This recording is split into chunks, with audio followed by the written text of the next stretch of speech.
Bodycam is an overpriced tech demo with character movement that's so clunky and unresponsive that it feels impossible to even aim at your targets, let alone hit them. But then after about 30 minutes of playing, you'll start to get the hang of it.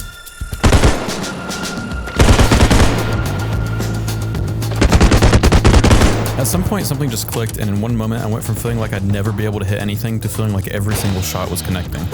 From believing that this game was nothing but a gimmick to realizing that it actually works.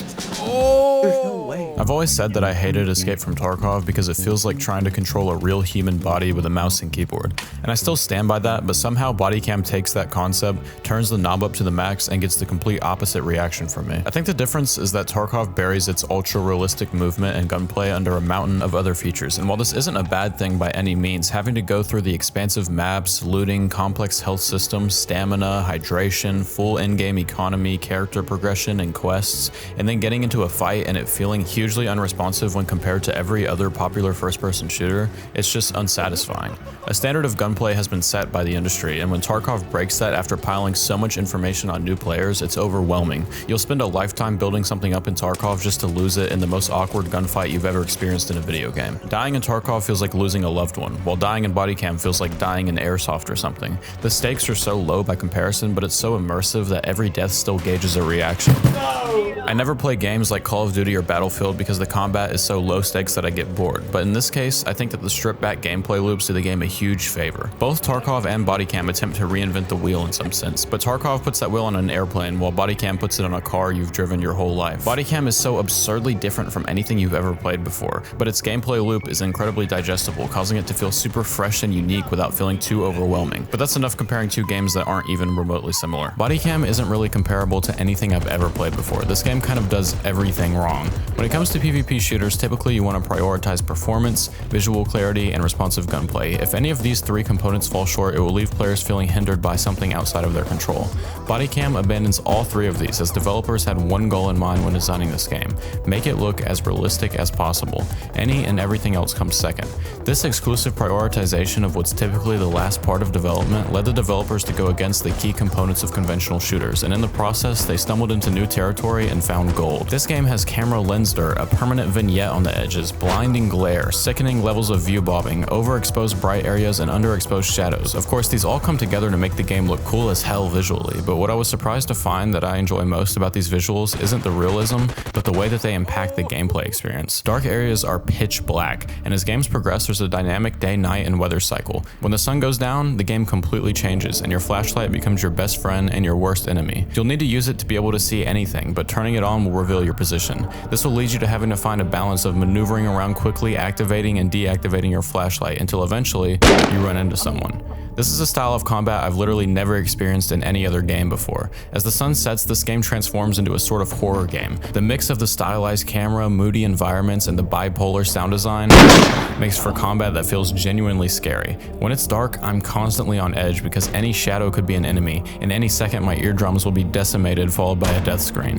And it doesn't help that this game has the classic Left 4 Dead style horror flashlight. Also, the lack of visual clarity isn't unique to the graphics. Bodycam has almost no UI at all. You don't know how much health you have, you don't know how much ammo you have, you don't know if your shot hit, you don't know if you killed someone until you see their body on the ground, or you press tab to check how many kills you have. That's my secret pro tip of the day. But this lack of feedback is what makes the game so engaging. It demands all your attention because it doesn't hold your hand at all. Here I am leaning forward in my seat, squinting my eyes because I can't tell the enemy from the tree next to him or tell if he's even alive still. No other game demands this level of focus just to get one kill. All of these unusual graphical design decisions were made with the goal of reaching photorealism, but had so many cool unintended consequences with the gameplay that make the game super unique, engaging, and addicting. I love how this game looks, but even more, I love how this game plays because of how it looks. But no matter how good the graphics are, there's something that will always reveal that what you're looking at is a video game as opposed to real footage, and that's the connection between the camera and the weapon. Every other first-person shooter I've ever played has the camera locked to your weapon, thus wherever you look is where you aim. Flat-screen games don't allow for this connection to be broken because there's no intuitive way to split the controls to independently control your hand and your eyes. The only way I've seen this done up until now is in VR, and VR is unique because you literally have separate inputs that track your hands and head movement independently. This is because it's how it works in real life, and in an attempt to make this game look as realistic as possible, Bodycam brought this to the flat screen.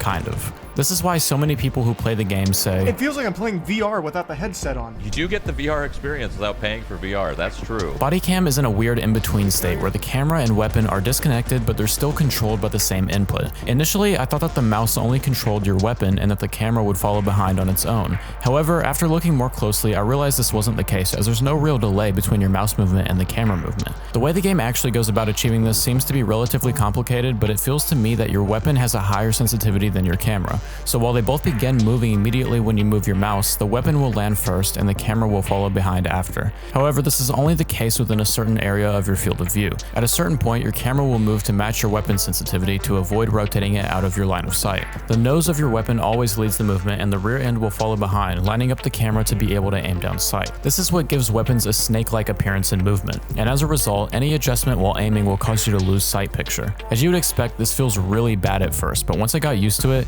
it became my favorite thing about this game. Bodycam's gunplay is like taking the training wheels off of your bike for the first time. At first you fall down, but once you get the hang of it, it's super rewarding. Everything about the gunplay in this game encourages you to slow down, while quickly swinging around corners in many other games is rewarded with peeker's advantage. Doing this in Bodycam is essentially a guaranteed death. The faster you move, the slower you ADS, so every movement you make has to be methodical. Combat in Bodycam places a huge emphasis on crosshair placement. You have to make sure that you have the enemy in your sight before they have you in theirs, because as soon as someone aims at you, you're only one bullet away from getting dropped. The fast time to kill makes you feel extremely powerful, but paired with the slow movement, it also makes you feel extremely vulnerable. No! And despite how fast the time to kill is, many combat interactions last far longer than other games because you can't quickly peek and take highly accurate shots like you would in other games. Every movement you make makes it harder to hit your shots, but you can't stay out in the open for long because you'll die so fast in this game. At longer ranges, you'll often go between firing and taking cover many times before someone wins the engagement. And in close range, Bodycam has the most satisfying gunplay I've felt since 2017. The guns are loud as hell and they hit hard as hell, even through walls. And the hard to master weapon movement just makes every shot that connects feel that much more rewarding. The weapon handling in this game looks and feels so much more like real life than conventional shooters, and it just makes you feel so much cooler. Like, yeah, I can use a pistol in Call of Duty and pretend I'm John Wick, but it doesn't even come close to Bodycam. It's so much more apparent in other games that what you're looking at is mouse movement. The disconnection between the camera and the weapon makes Bodycam feel so much closer to the real sensation of handling a weapon. It's hard to understand until you play yourself, but when you hit a nice shot in this game, it feels very similar to hitting a good shot in VR. Killing someone in this game just feels different from every other game because the gunplay is different from every other game. Plus, the ragdoll physics just look perfect. No. But that's enough glazing, let's talk about the elephant in the room. This game lacks content. My biggest concern going into this game was that it's just a gimmick, and while the gimmick offers way more enjoyment and replay value than I expected, it still is just a gimmick. Bodycam only has 6 maps and 3 game modes as of right now. And while I don't regret the purchase at all, $30 is a pretty steep ask for what the game has to offer at the moment. The stripped back gameplay loops are great for learning the unusual gunplay, but now that I'm used to it, they're not quite as rewarding as they were at first. I do now want something with some higher stakes.